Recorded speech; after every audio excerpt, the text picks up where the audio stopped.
anak-anak hebat. Bagaimana kabarnya hari ini? Baik ya? Alhamdulillah. Nah, berjumpa lagi dengan Ustazah Risa pada mata pelajaran Biologi Asyik. Sebelum kita mulai pembelajaran hari ini, kita berdoa dulu yuk. Let's pray together. Al-Fatihah. Finish. Oke. Sebentar lagi kalian akan menghadapi ujian akhir sekolah atau yang kita kenal dengan istilah progression test. Itu bukan hal yang menyeramkan loh. Ya, kemarin anak-anak sudah mendapatkan soal-soal preparation ya. Nah, maka dari itu sekarang kita akan membahas beberapa soal yang ada di soal-soal preparation kemarin.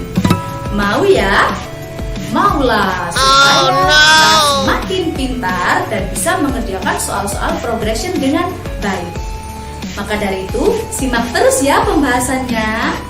Oke, soal yang pertama yaitu tentang organ respirasi. Wow, di situ ada gambar orang sedang memegang hidungan anak. Coba perhatikan gambar tersebut. Pertanyaannya, proses apa yang terjadi di dalam organ yang ditunjuk tersebut terhadap udara pernapasan sebelum masuk ke paru-paru? Pilihan jawabannya adalah A. Diserap melalui pembuluh darah. B. Diatur kelembapan udaranya. C. Diatur tekanan udaranya. Atau D. Diturunkan jumlah molekulnya. Kira-kira mana ya jawaban yang tepat? Oke, maka dari itu mari kita bahas terlebih dahulu. Sekaligus kita review ya anak-anak. Jadi, fungsi organ hidung itu ada beberapa ya. Hidung itu memiliki beberapa struktur fungsional. Yang pertama ada rambut hidung. Nah, rambut hidung ini anak-anak memiliki fungsi untuk menyaring udara sehingga kotoran tidak bisa masuk ke dalam paru-paru ya, karena ada penyaringnya tadi yang berupa rambut-rambut itu. Sedangkan yang kedua ada struktur yang bernama kelenjar lendir. Fungsinya yaitu untuk mengatur kelembapan udara. Dan yang ketiga ada pembuluh kapiler. Nah, pembuluh kapiler inilah yang mengatur suhu udara yang masuk. Jadi udara yang mau masuk ke dalam paru-paru itu diatur dulu suhunya supaya stabil dan sesuai dengan suhu tubuh manusia. Oke, dari pembahasan ini kira-kira anak-anak sudah bisa menjawab belum pertanyaan ini? Apa jawabannya berarti? Ya, betul sekali. Jawabannya adalah the correct answer is B. Diatur kelembapan udaranya. Kenapa bisa diatur kelembapan udaranya? Karena di dalam hidung tadi ada struktur yang bernama kelenjar lendir. Oke, good job guys. Kita lanjut ke pertanyaan yang kedua. Tentang apa ya? Wow, masih tentang organ respirasi. Perhatikan gambar sistem pernapasan berikut. Nah, ini ada gambar apa anak-anak? Ya, itu ada gambar struktur anatomi organ respirasi. Pertanyaannya, bagian yang ditunjuk oleh X dan Y itu namanya apa? Nah, ini dia pilihan jawabannya. A. X adalah trakea dan Y adalah alveolus. Apakah betul? Coba kita beralih ke pilihan jawaban yang B. X adalah trakea dan Y adalah bronkus. Apakah betul? Tahan dulu, kita lihat jawaban berikutnya. C. X adalah bronkiolus dan Y adalah bronkus. Atau D. X adalah alveolus ya, atau dan Y adalah trakea. Yang mana ya? Wow, ada Bang Haji nih sedang berpikir. Yuk kita ikut berpikir juga sekaligus menyimak pembahasan berikut. Nah, anak-anak, ini adalah pembelajaran yang pernah Ustazah sampaikan ketika di kelas dulu ya. Organ respirasi itu berawal dari rongga hidung atau rongga mulut ya. Jadi udara itu boleh masuk melalui rongga hidung, boleh masuk melalui rongga mulut. Nah, kemudian udara yang masuk tadi akan diteruskan ke faring, kemudian ke laring ya yang ada pita suaranya di sini, kemudian lanjut ke trakea. Nah, trakea ini ya yang susunannya seperti cincin-cincin tulang rawan. Ini, tumpuk-tumpuk ini namanya trakea. Kemudian trakea akan bercabang menjadi dua yang bernama bronkus. Dan bronkus akan bercabang lagi menjadi struktur yang lebih kecil dan sangat banyak, namanya bronkiolus. Barulah di bronkiolus terdapat gelembung-gelembung udara seperti anggur ini. Ini gambarnya ya, yang bernama alveolus. So, do you know the correct answer? Apa jadinya jawabannya, nak? Ya, betul sekali. Jawabannya adalah B. X itu namanya trakea ya karena ada cincin-cincin tulang rawan tadi, dan Y adalah bronkus cabangnya. Yeay, wow, ternyata ada si Patrick sedang kegembiraan dia karena berhasil menjawab dengan benar. Kita lanjut ya guys ke soal berikutnya. Tentang apa ini? Oh, oke. Kita lanjut ke organ ekskresi. Pertanyaannya adalah, urea merupakan zat sisa yang dibuang melalui urin. Ya, betul. Lalu, pembentukan urea ini berlangsung di organ apa ya? Kita lihat pilihan jawabannya. A. Kulit, B. Ginjal, C. Paru-paru, dan D. Hati. Wow, kita terbang dulu ya guys, kita mencari jawaban. Lihat pembahasan berikut ini. Ada Bang Haji lagi nih. Beliau bertanya, bagaimana ya hati bisa mengeluarkan urea? Kita lihat gambar yang pertama, ini ada hati nak. Ya, ini yang warna merah tua, ini adalah hati. Nah, di hati ini terjadi proses perombakan protein atau asam amino sehingga menjadi urea. Lalu dikemanakan ureanya? Urea tadi akan menuju ke kantong empedu, kemudian disalurkan menuju ke usus halus, dan di usus halus urea akan diserap dan masuklah dia ke pembuluh darah sehingga dia akan tercampur berada di darah ya. Lalu gimana caranya gimana caranya urea keluar dari tubuh manusia? Urea akan keluar melalui dua cara. Yang pertama, urea dalam darah tadi ditransportasikan ke kulit dan dia akan keluar bersama keringat. Jalan yang kedua yaitu melalui ginjal. Dia akan keluar bersama urin. Oke, kita kembali ke soal yang tadi. Berarti jawaban yang benar adalah urea dibentuk di organ ya, D. Jawabannya adalah di organ hati. Oke anak-anak, kita lanjut ke soal berikutnya.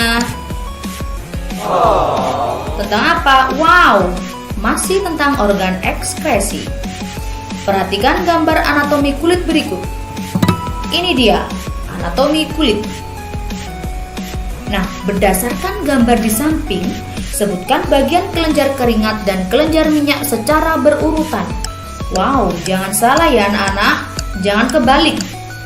Pilihannya yang A adalah 1 dan 3. Apakah benar 1 itu kelenjar keringat dan B kelenjar minyak? Oh maaf, maksud Ustazah adalah, apakah benar nomor 1 itu kelenjar keringat dan nomor 3 adalah kelenjar minyak? Sedangkan pilihan jawaban yang B adalah nomor 3 dan 1. Jawaban C adalah nomor 4 dan 3. Jawaban D adalah 3 dan 4. Yang mana ya? Awas kebalik. Oke, kita telaah dulu ya struktur anatomi kulit secara jelas. Wow. Ini dia gambarnya. Wow, berwarna dan bagus sekali.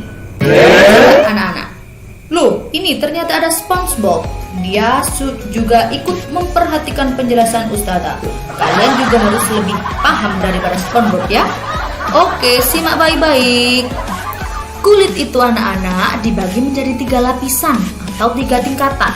Tingkatan yang paling luar ya, yang bisa kamu jiwit-jiwit ini, itu namanya epidermis. Ya, tingkatan pertama paling atas.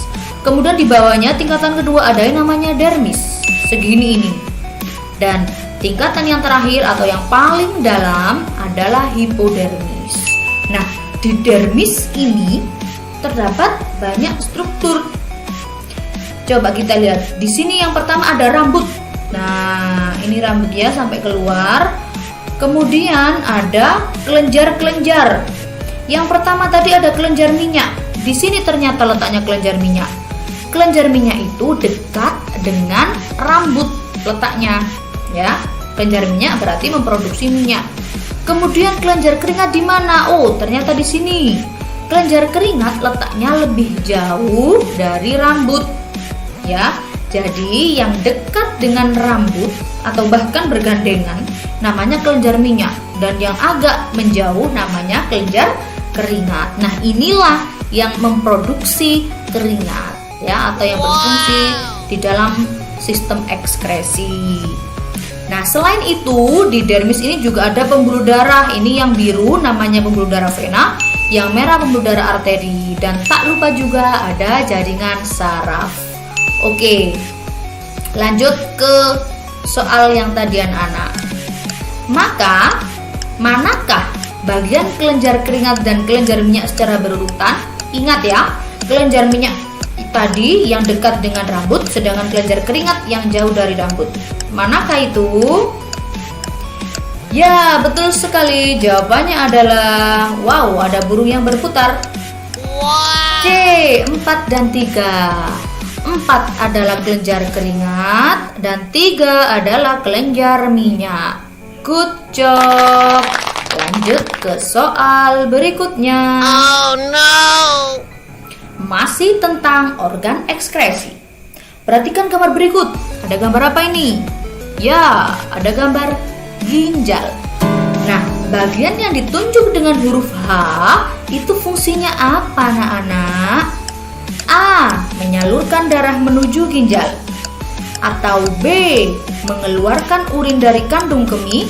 Atau C. Menyalurkan urin dari ginjal ke kandung kemih. Atau bahkan D. Menampung urin sebelum diteruskan ke kandung kemih. Yang mana ya kira-kira jawaban yang betul? Let's check this out. Oke, pembahasannya adalah kita membahas tentang bagian-bagian ginjal dulu anak-anak. Coba, di video Ustazah yang pertama, Ustazah sudah pernah menjelaskan tentang bagian-bagian ginjal. So, sekarang kita review sedikit ya.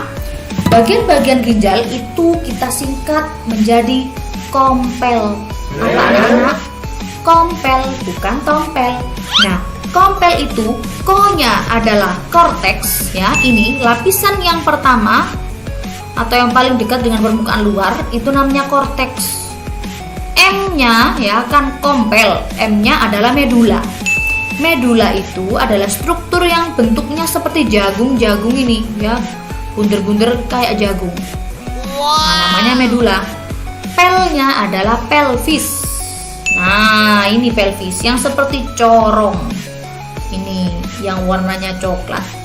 Lalu dari pelvis ini ada suatu struktur atau saluran yang bernama ureter, ya. Jadi tadi struktur yang ditunjuk dengan huruf H itu namanya adalah ureter. Ini saluran ya. Tapi apa fungsi dari ureter? Ureter fungsinya adalah taram. Jawabannya adalah C, yaitu mengalirkan urin dari ginjal ke kandung kemih. Ya, jadi ini tadi kan ginjal ya. Setelah urin terbentuk, maka akan disalurkan melalui saluran ureter menuju ke kandung kemih untuk disimpan sementara. Hai, gimana pembahasannya tadi? Bisa dipahami? Bisa ya, semoga bisa dipahami dengan baik. Kalau misalnya belum paham, anak-anak bisa langsung menghubungi Ustazah Risa. Semoga bermanfaat dan selalu sehat. Semangat PT-nya, semangat menggapai cita-citanya. Wassalamualaikum warahmatullahi wabarakatuh.